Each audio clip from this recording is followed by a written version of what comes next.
Halo, Assalamualaikum warahmatullahi wabarakatuh. Saya Anis Meta Syarani dengan NIM 23040220007. Pada video ini, saya akan membahas mengenai pengertian dasar tentang masalah. Yang kedua, kemampuan pemecahan masalah. Yang ketiga, kategori tipe soal pemecahan masalah. Dan yang keempat adalah langkah-langkah pemecahan masalah. Yang pertama, mengenai penjelasan dasar tentang masalah. Masalah itu pasti ada dalam kehidupan kita. Nah, dalam konteks pembelajaran, teman-teman, masalah itu ketika tujuan pembelajaran yang sudah kita tetapkan itu tidak terwujud, mungkin karena adanya suatu hambatan atau suatu hal yang membuat siswa itu tidak paham.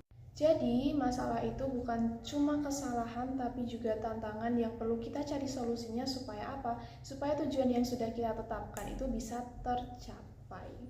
Yang kedua, mengenai kemampuan pemecahan masalah.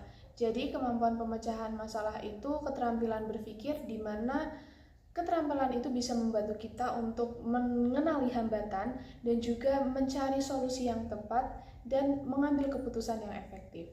Jadi perlu banget nih para pelajar memiliki kemampuan pemecahan masalah untuk menghadapi soal yang tidak langsung bisa dijawab menggunakan rumus. Yang ketiga, mengenai kategori tipe soal pemecahan masalah. Jadi, soal pemecahan masalah itu dibagi jadi beberapa tipe. Yang pertama, masalah terstruktur. Pada tipe ini, informasinya itu sudah jelas dan solusinya itu sudah ada. Yang kedua, masalah tidak terstruktur. Contohnya seperti informasinya tidak jelas, lalu kita perlu yang namanya berpikir untuk menyelesaikan soal tersebut. Yang ketiga, masalah rutin.